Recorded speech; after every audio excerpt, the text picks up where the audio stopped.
Hey guys, it's Britt. Tonight we're here to talk about the Ballinger family blocking me on TikTok of all places.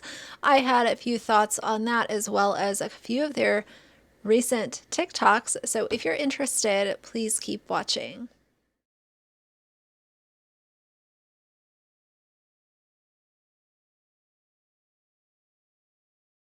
All right, you guys, so the Ballinger family has huge presence all over social media.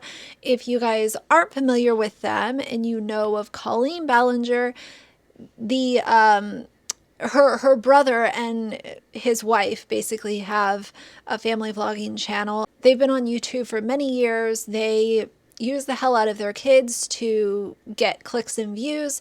Their kids are literally carrying their channel. Like when you think of a family vlogging channel, I automatically think of the Ballinger family because they would be nothing if it wasn't for their kids performing as if they're in a three-ring circus. But one of you all sent me links to some of their TikToks, and to my surprise, I clicked on it and I was not able to view the videos.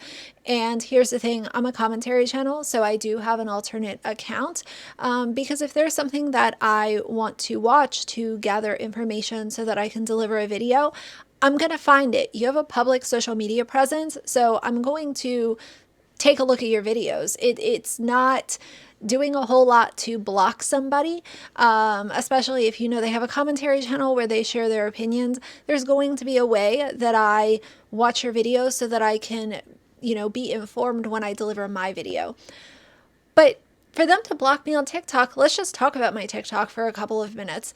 Number one, my account's private. Number two, I don't upload any videos that are public. Number three, I think that I have 3 or 4 followers and I literally don't upload content. So I know that I have some follow requests on there, but I haven't approved them because I don't upload. So sure, you could follow, but my page is blank and I haven't uploaded any public videos.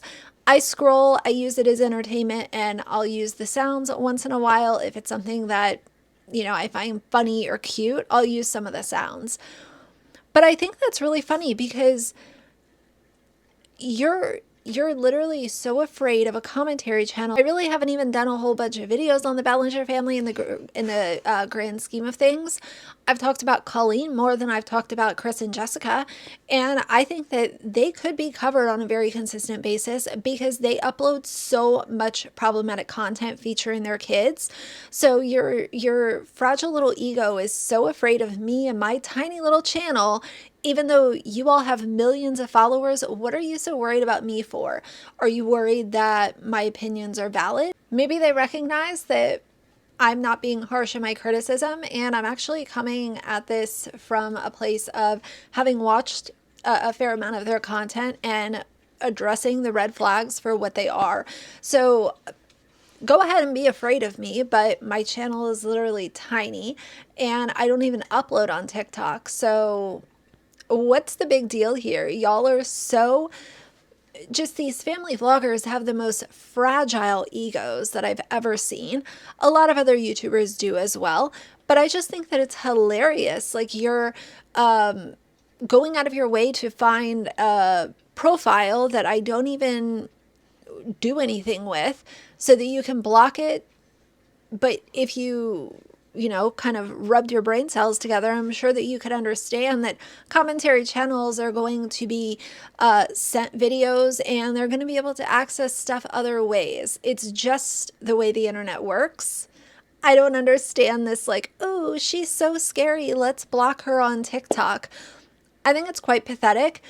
But when I did watch the videos that a subscriber sent to me, very odd things happening on the Ballinger family TikTok. Number one, their one child is really featured a lot, and I will use their names. Like these are not adopted or kinship kids or anything like that.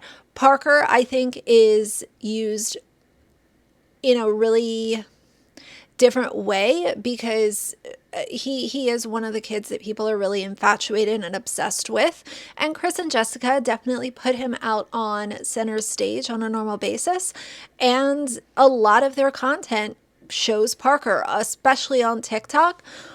And one of the TikToks that they showed, I will show it for reference, but essentially Parker was dancing on the red carpet at the Nickelodeon awards show, which, why are we inviting family vloggers to award shows? It's essentially co-signing their exploitive nature by telling them, go ahead and come to these award shows.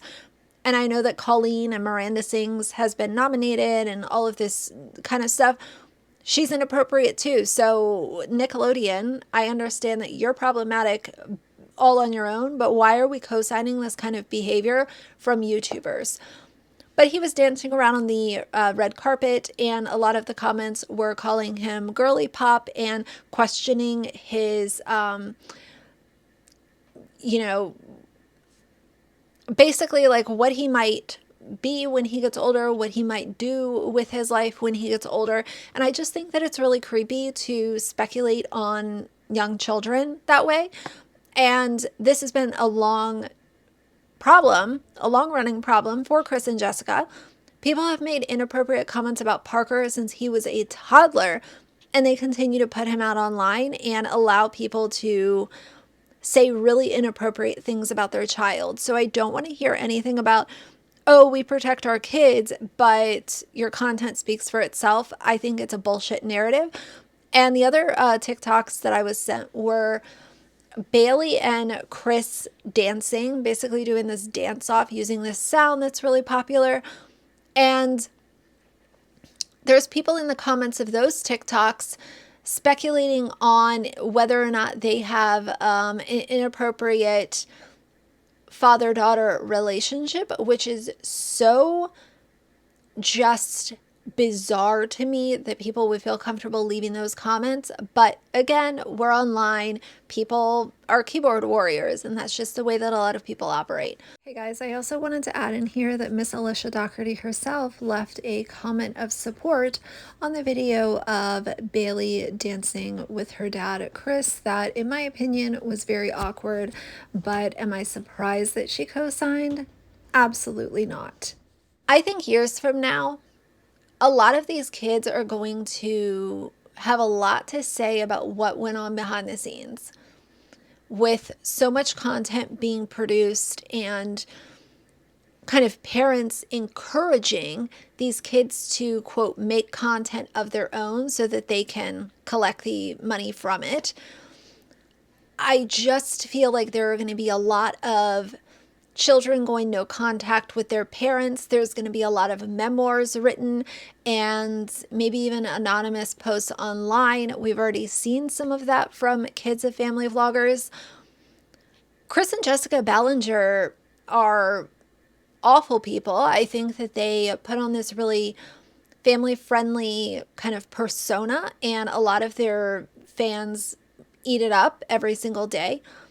I don't think that they are, you know, some kind of family where everyone's having fun and it's all just, you know, sunshine and stuff behind the scenes. I think that they are at the reins of this production that's starring their children, and they also know that if they took their kids offline and said, okay, this is it, we had our run, it's time to protect our kids from weirdos, they know that they would both have to go get normal jobs.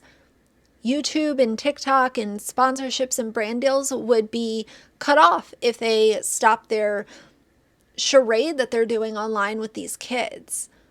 I know that I sound like a broken record, but I will say it again. Everything with family vloggers comes back to the almighty dollar. There was another TikTok that I came across from a mommy vlogger, and she was basically arguing with people in the comments. So she decided to make a video that I will include in this video just as another example of kind of this ignorant frame of mind that a lot of parents have. And she was basically saying, oh, well, I don't need to protect my child. It doesn't really matter because there's creeps on the internet no matter what. I virtue signaled on TikTok because I know that there's a lot of drama around showing your kids' faces on TikTok, especially. There's hostility around it. So I didn't cover her face on Instagram, but I chose to cover it on TikTok. So for full transparency, I consciously did it as a virtue signal because I knew that if I showed her face, I would get backlash for it. But I'm also not about the mom shaming that's going on in this comment thread. I'm not responsible for the comments. I'm leaving them because they're to make a point right now with this video. I'm not about the mom shaming. I don't typically show my kids, but I do sometimes. We are not responsible for people that are going to misuse and abuse innocent pictures of children. They're anywhere, they're everywhere. But it was a virtue signal. I don't have much time. With social media clouding people's minds and giving them a false sense of security, I'm starting to believe parent shaming can be as bad as it can be beneficial. Because how is it not your duty to protect your child from predators as a parent? We're talking about your child. This lady goes on to compare online predators to creeps oogling her while she's outside breastfeeding. How is it even comparable? There's one situation you have complete control of, the other one you have no control of. Can you guess which is which? Social media is something we do deliberately. It's okay to take responsibility and accountability for what you do as an adult, as a parent. In this comment, she says that she understands that certain pictures should not be posted online, but their face. Really? It's just their face. It's not. Posting your child's face is not as innocent as you think it is. Just late last year, a little girl's face here from TikTok got used to produce deepfake child pornography. There's also a thing called digital kidnapping. Do you remember this child's face being used on a sex doll? To act like it's just their face is the wrong move here. It's their whole identity. It's what makes them recognizable to the public. The company I'm working for isn't even allowed to publish photos of me without my consent. Why do you feel like you have that agency over your child's image? Anyway, not my usual content, but I am a certified pediatric and neonatal care nurse here in Belgium, and I don't play with that. So please be responsible. Thank you very much. But the problem in the conversation has always been, it's on you as a parent to not provide the creeps with the content to make deep fakes or do inappropriate things with these images and videos of your kids. That is your job as a parent. Parent protection. Protect your children. You cannot just throw up your hands and say, oh, well, it's going to happen anyway. We live in a crazy world, society. And shrug your shoulders and just claim no responsibility. You have to take some responsibility from the seat of you are the parent and you are putting your children out into this cesspool that is the internet. So I don't appreciate when people just throw their hands up and act like it's, oh, it's no big deal. Like this will happen anyway, whatever. It is your job. You're the one that decided to have kids. It's also your job to make sure that they are protected from evils in this world. And knowing for a fact, it has been proven millions of times, bad people seek out family vlog channels and mommy influencers and family influencers on other platforms because they know that these mommy-run social media pages put out images of their infant's first bath and children wearing a diaper or less sometimes. And these young kids getting, the period talk as part of a YouTube vlog. It is so deranged. It is not fair to claim zero accountability when it's your job as a parent to protect your kids. So I wanted to share the fact that, the fragile Ballinger family had to block me on TikTok. I thought that was kind of funny. I didn't check Instagram, but I'm sure if I'm blocked on TikTok, I'm blocked on Instagram as well. But I've been very fair to the Ballinger family, and I think that it just goes to show how fragile their little egos are. But I think that, as long as you're making the decision to not protect your children, you're up for discussion. And I will always say, don't bully, don't name call, because you can provide the criticism based on their own content if you're willing to have a mature conversation about it. So those are going to be my thoughts for now. If you like the video, please leave a like and a comment. And if you'd like to see more from me in the future, please subscribe. I'll see you guys soon. Bye.